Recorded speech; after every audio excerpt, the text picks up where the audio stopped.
2025-এর শেষে রাষ্ট্রপতির শাসন জারি হবে পশ্চিমবঙ্গে। 2026-এ ভোটের আগে এক অন্য রূপ দেখবে বাংলা, এমনই ভবিষ্যৎবাণী করলেন বিখ্যাত জ্যোতিষী শর্মিষ্ঠা ধস। বহুদিন ধরে বারবার এই ধরনের দাবি করে আসছে শুভেন্দু অধিকারী, অগ্নিমিত্রা পালরা। এবার কি তাহলে সেই দিকেই যাচ্ছে রাজ্য? পশ্চিমবঙ্গে এসআইআর ঘোষণা হতেই বেজায় চটেছেন তৃণমূলের নেতা নেত্রীরা। কখনো হুমকি দিচ্ছে বিজেপিকে, তো কখনো নির্বাচন কমিশনকেও, কখনো নিদান দিচ্ছে বিজেপিকে পুড়িয়ে মারার। এসআইআর এ বাদ যেতে পারে প্রায় 1 কোটি ভুয়ো ভোটার। যদি তা হয় তবে শুধু পায়ের তলার মাটি নয়, গদিও হাতছাড়া হতে পারে তৃণমূল সরকারের। আর তার আঁচড়ে হয়তো পেয়েছেন তৃণমূলের নেতা নেত্রীরা, তাই তারা বারবার দিয়ে যাচ্ছেন হুমকি। তাহলে কি সত্যিই এক বড় হিংসার মুখে ঢলে পড়ছে বাংলা? 2021-এর মতন কি ফের বাংলায় জ্বলবে আগুন, ফাটবে বোমা? সত্যি কি জারি হবে রাষ্ট্রপতির শাসন? কোন অঙ্কে ঘুরবে পশ্চিমবঙ্গের খেলা? আজ ইন্ডিয়া হুড ডিকোডে পরিসংখ্যান প্রমাণ দিয়ে আমরা তুলে ধরবো এমন কিছু তথ্য যা চমকে দেবে আপনাকেও। সময়টা 2025-এর জুলাই। এবিপি নিউজের এক সাক্ষাৎকারে এক ভয়ানক ভবিষ্যৎবাণী করে বসেন জ্যোতিষী শর্মিষ্ঠা ধস। এর আগেও তার বহু ভবিষ্যৎবাণী বারবার সত্য প্রমাণিত হয়েছে।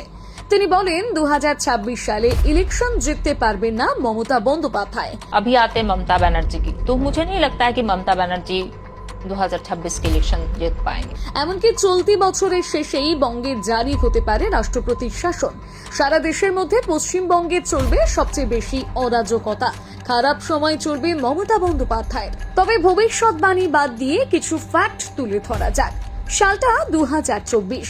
সন্দেশখালীর ঘটনায় national commission for scheduled caste অর্থাৎ এনসিএসসির প্রধান অরুণ হালদার দেশের রাষ্ট্রপতি দ্রৌপদী মুর্মুকে একটি রিপোর্টে জানায় যত তাড়াতাড়ি সম্ভব রাজ্যে রাষ্ট্রপতির শাসন জারি করা উচিত। এমনকি জাতীয় মহিলা কমিশনও এই মর্মে রাষ্ট্রপতি দ্রৌপদী মুর্মুকে রিপোর্ট দিয়ে এনসিএসসির আবেদনে সমর্থন জানায়। অন্যদিকে বিরোধী দলনেতা শুভেন্দু অধিকারী থেকে দিলীপ ঘোষ, অগ্নিমিত্রা পাল, এমনকি বর্ষিয়ান অভিনেতা মিঠুন চক্রবর্তীও এখনো পর্যন্ত রাজ্যে একাধিকবার দাবি করেছেন রাষ্ট্রপতির শাসনের। এমনকি চলতি বছরে ওয়াকফ আইন সংশোধন নিয়ে রাজ্যে যে হিংসা দেখা গিয়েছে তাতে সবথেকে বেশি ক্ষতিগ্রস্ত হয়েছে মুর্শিদাবাদের স্থানীয়রা, এবং তারাও এই ঘটনার পর রাজ্যে রাষ্ট্রপতির শাসনের দাবি তোলেন। অর্থাৎ ভাবুন তো, কোন রাজ্যে বিরোধী দল যে শাসক দলের বিরোধিতা করবে এটাই তো কাম্য, কিন্তু রাজ্যের সাধারণ মানুষ থেকে শুরু করে নিরপেক্ষ সংস্থা প্রত্যেকেই দাবি তুলছে রাষ্ট্রপতির শাসনের। কেন এমন চরম পদক্ষেপের দাবি উঠছে বারবার? কারণটা পরিষ্কার অনেকের কাছে। বাংলায় পঞ্চায়েত ভোট হোক কিংবা বিধানসভা ভোট কিংবা লোকসভা ভোট, সব ক্ষেত্রেই যে পরিমাণ হিংসা আর গুলি বোমা চলে তা কারোরই আর অজানা নেই। 2021 সালের ভোটের পর বাংলায় বাড়ি ছাড়া হয়েছিল প্রায় 15,000 মানুষ। মৃত্যুর সংখ্যা ছাড়িয়েছিল 50 জনেরও বেশি। তাই এসআইআর এর রেজাল্টের পর যে এমন ঘটনা ঘটবে না তা বলাটা এক প্রকার বোকামো ছাড়া আর কিছুই নয়। আর তার আজ এখনই পাওয়া যাচ্ছে তৃণমূলের নেতা নেত্রীদের কথায়। যখন বিহারে এসআইআর লাগু হয়েছিল তখনই মুখ্যমন্ত্রী মমতা প্রতিবাদ করার হুমকি দিয়েছিলেন, বারণ করেছিলেন কোনো তথ্য না দিতে। আর বাংলায় এসআইআর ঘোষণা হতেই মুখ্য নির্বাচন কমিশনার জ্ঞানেশ কুমারের উদ্দেশ্যে ভাইপো অভিষেক বন্দ্যোপাধ্যায় বলেন। অন্যদিকে সাধারণ মানুষকে আদেশ দেন, যারা বিজেপির নেতারা যদি এখানে ঢোকেন ঘিরে ধরবেন, এদেরকে বলবে বাবা ঠাকুরদার সার্টিফিকেট নিয়ে আয়, তারপর প্রচার করতে আসবে। বাবা ঠাকুরদার সার্টিফিকেট নিয়ে আয়, তারপর প্রচার করতে আসবি। বেঁধে রাখবেন, বেঁধে রাখবেন গাছে, পোস্টে বেঁধে রাখবেন। এক ধাপ এগিয়ে নির্বাচন কমিশন ও বিজেপির পা ভেঙে দেওয়ার হুমকি দেন ফেরহাদ হাকিম। কথায় আছে, বাঁশের চেয়ে কঞ্চি বড়। এতক্ষণ যেখানে তৃণমূলের বড় বড় নেতারা এই সমস্ত কথা বলছেন, তখন কেনই বা বাদ থাকবেন চুনোপুটিরা?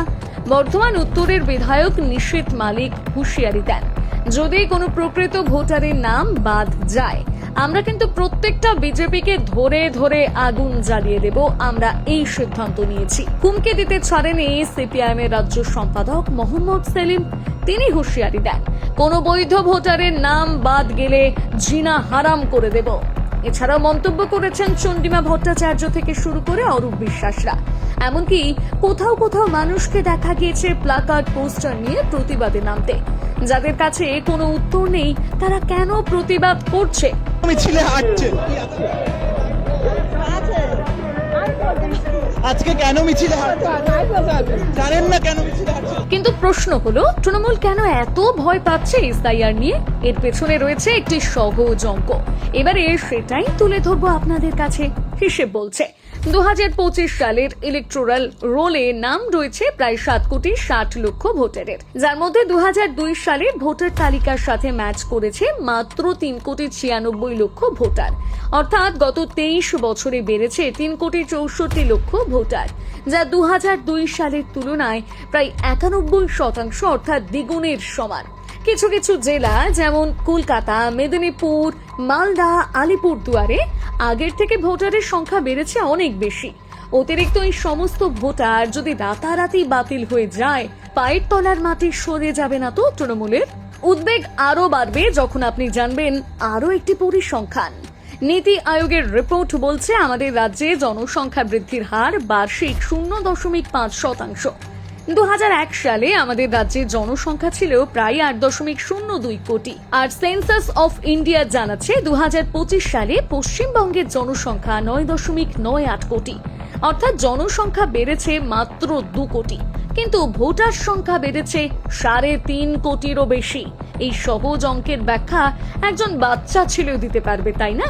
জানলে অবাক হবেন, 2002 সালে যে এসআইআর হয়েছিল তাতে প্রথম খসড়া তালিকায় বাদ গিয়েছিল প্রায় 69 লক্ষ ভোটারের নাম। আর সেই সময় এসআইআর এর পূর্ণ সমর্থন করেছিলেন মমতা বন্দ্যোপাধ্যায় এবং দাবি তুলেছিলেন বামফ্রন্ট সরকার ভেঙে দিয়ে নতুন নির্বাচন করা হোক।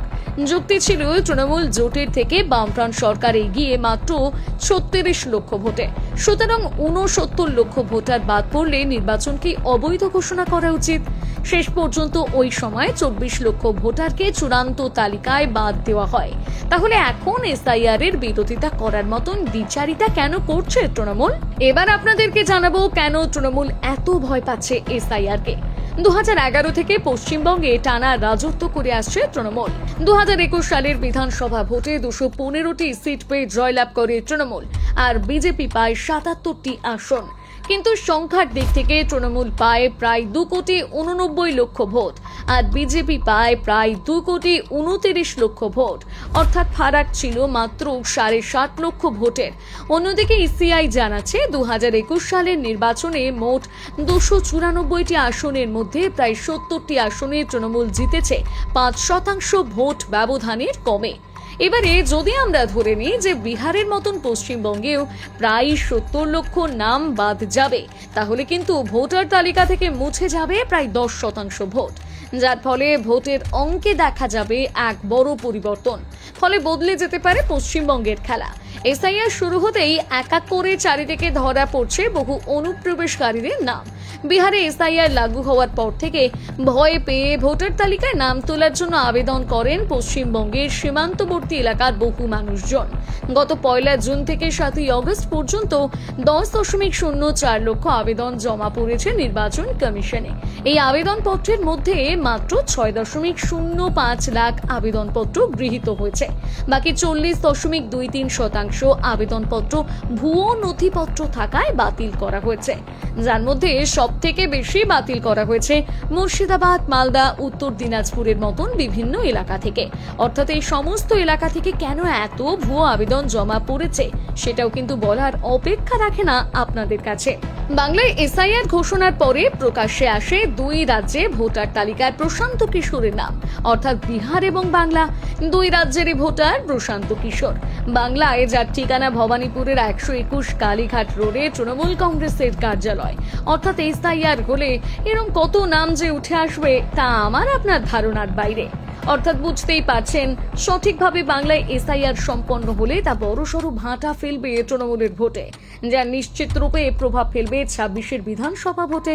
তাই আশঙ্কা করা হচ্ছে যদি এসআইআর এ 70 থেকে 80 লক্ষ ভোটার গায়েব হয়ে যায়, তাহলে বাংলায় হিংসা কিংবা দাঙ্গা হওয়ার চান্স বেড়ে যাবে অনেকটাই। আর সেটা রুখতে গেলে হয়তো রাষ্ট্রপতির শাসন ছাড়া আর কোনো বিকল্প হাতে থাকবে না কেন্দ্র সরকারের কাছে। আপনার কি মনে হয় এখনই বাংলায় রাষ্ট্রপতির শাসন প্রয়োজন? নিজের মতামত জানাতে ভুলবেন না কমেন্ট বক্সে। আর আমাদের এই ভিডিও ভালো লেগে থাকলে অবশ্যই লাইক, সাবস্ক্রাইব এবং শেয়ার করবেন।